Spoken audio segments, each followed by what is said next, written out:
to the second episode of If I Was on the Bake Off.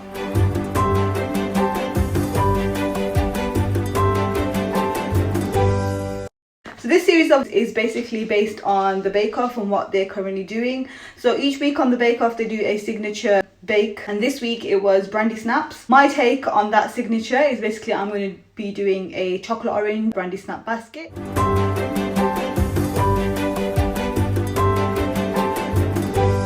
So without further ado, we can get started with the baking today. We're going to actually start by making the ganache. I know that sounds a bit like, oh, why wouldn't you start with a biscuit? But we have to start with making the ganache because we want the ganache to set enough to be able to put inside our Brandy Snap basket when it's ready. So we're going to start off by making the ganache first. We're going to use, because it's chocolate orange flavour, we're going to use some chocolate orange. We're going to weigh out our chocolate orange. So 100 grams of your chocolate orange. Regular double cream that you would get, put your scale back on 0, and then you want to go ahead and add half the amount of cream to chocolate. So because we had 100 grams of milk chocolate, we're going to add 50 grams of cream in there. I use the heat proof bowl because I'm going to melt mine in the microwave. So literally just put it in the microwave for 1 minute. Once your cream is hot, you just want to give that a good mix to melt your chocolate into your cream. And that's it really, that's your ganache done. So you just want to keep stirring it until it goes nice and smooth. It looks absolutely delicious. So we're going to leave that to the side and hopefully it should cool down and it should set a little bit for us to put into the bottom of our Brandy Snap baskets. Okay, so that's one part done. Right, so moving on to the biscuit, we need a saucepan. So put your scale underneath your saucepan. We're going to do 55 grams of butter, okay? And I like to chop the butter up into small cubes just so that it melts a little bit more evenly. Right, so once you've got your butter in there, you can go ahead and add in your sugar. 55 grams of Demerara sugar. So just add it in slowly into your saucepan until you reach 55 grams. And squeeze in your golden syrup slowly until you reach 55 grams. If you've got the one in a tin, just use a spoon and just spoon it in. You need 55 grams of golden syrup. And then to flavour it with some orange, what I'm going to do is add in some orange zest, okay? So I've got a little hand grater here and I'm just going to use it to just grate the zest of the orange, one orange, and you just gently just grate it back and forth on the grater just to get the zest off it, okay? Just put that in. Make sure you get it off the back of your grater as well. So that's it so far. Now we're going to put it on the hob. That takes a little bit of time, but it's very important to do it slowly and do it on a low heat, okay? So on the lowest heat, okay, we're going to put our saucepan on the heat and we're going to let it slowly and gently just melt down until all the sugar has dissolved. It takes about 10 to 15 minutes to happen slowly over time. It's important to be patient and to not let it bubble and boil because that will cause the sugar to crystallize and it won't become the right texture. And we are going to regularly just stir in between as it melts just to make sure that the sugar doesn't burn. And my hands have gone orange from the orange zest.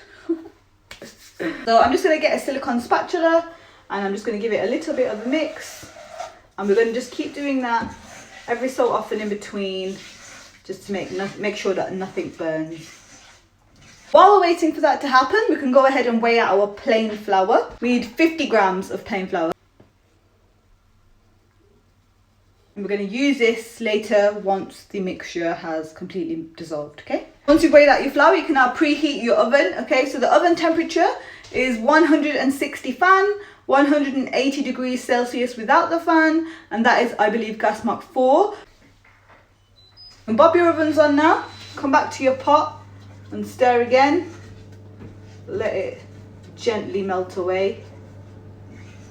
You check to see if your sugar is dissolved. Basically, just press your spatula down and drag it across, and if it feels grainy, that means it's not completely dissolved, and if it doesn't feel grainy, that means that it has dissolved. So this is a little bit grainy still, so it needs to go back on the hob for just a couple more minutes, I think, and then it should be ready. So now we can go ahead and add in our plain flour. So the plain flour that we weighed out earlier, it was 50 grams of plain flour. That can all go in now. Orange extract, half a teaspoon of orange extract goes in as well. You just need to mix it together until it forms a smooth paste, okay? That is what it should look like now. Okay, it should look like this now, like a runny paste. It will harden a little bit and set a little bit as it cools down. So we are going to let it do that ever so slightly and put it to the side for a moment while we prepare our baking tray. So I've got a large baking tray. You can use a smaller one as well. It's up to you what size you use. Obviously, depending on the size, that depends on how many you can make at a time. I do advise that you do one tray at a time, just because the shaping process, between the shaping process and the baking process, is only a few seconds where you have, well, not seconds, but you have only a short amount of time where you have to handle the brandy snap and shape it into the shape that you want, and then it hardens. So you're gonna have to do it in stages. To prepare our tray, we need some grease-proof paper. Just lay that onto your baking tray. Now my tray is quite big, so I should be able to fit 4, one in each corner, leaving enough space for them to spread out, because this mixture does spread out quite a lot. So if I put just a teaspoon, it's going to spread out to like that big, like the size of a cookie. So you have to make sure that you leave enough space for it to be able to spread out. So this tray, I should be able to do 4 easily on there.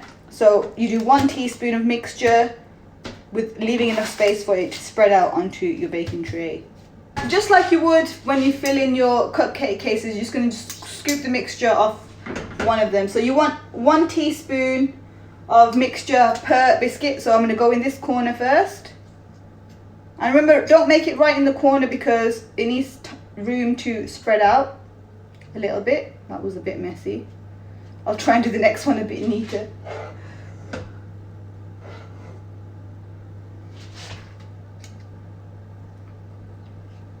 Let me go in that corner with it.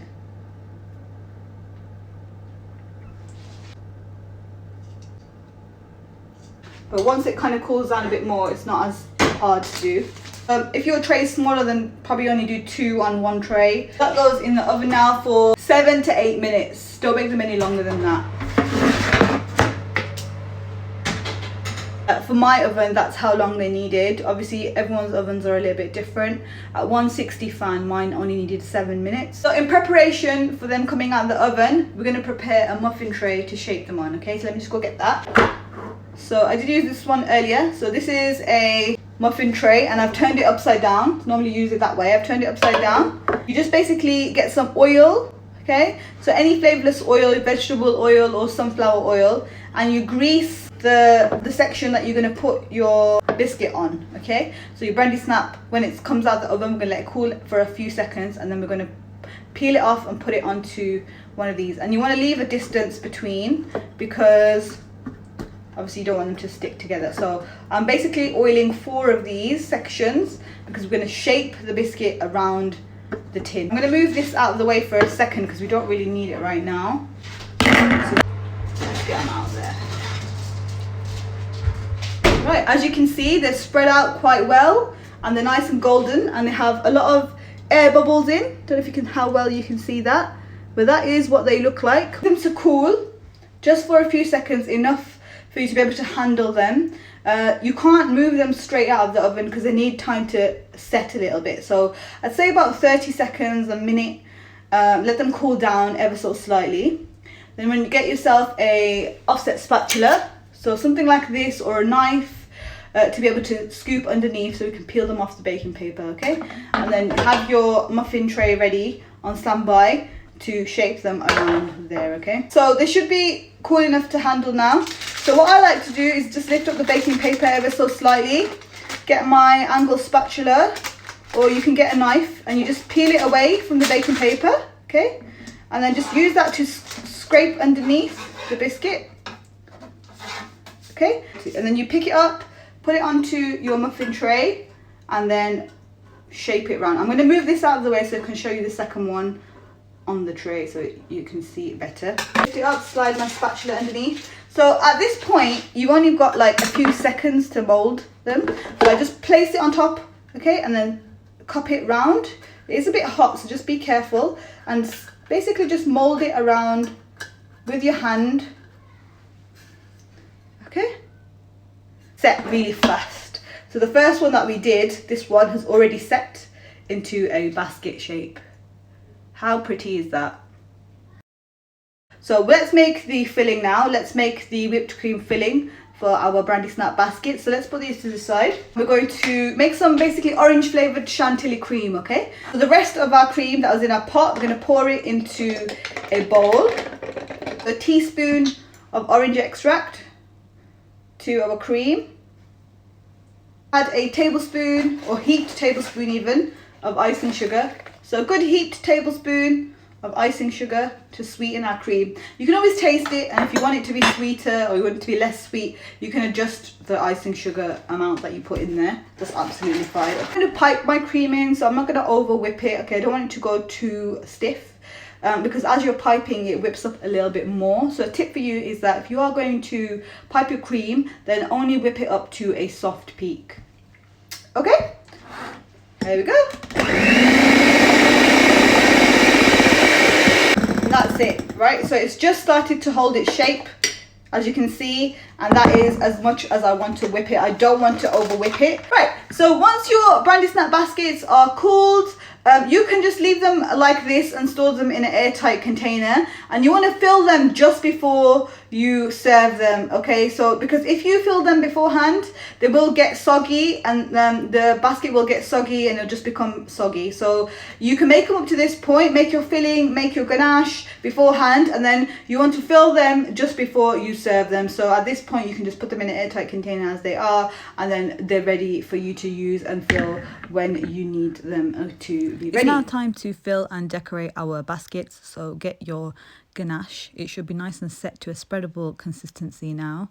If it hasn't, then just put it in the fridge for a little while. That'll help cool it down a little bit. You want to get about half a teaspoon to a teaspoon into each one and just gently spread it out. Just be careful so that you don't break your basket while you're doing this. Obviously the basket has holes in the bottom, so some of it will come out the bottom. That's absolutely normal. Once you've spread that out carefully, get your chantilly cream that you prepared earlier and put it into a piping bag with a nozzle. I put a 1M tip in this one, and then pipe a swirl just like you would on a cupcake, a generous amount. Finally, grate some orange zest on top to finish it off. Transfer to a clean serving plate, and this is your finished product. How beautiful is that?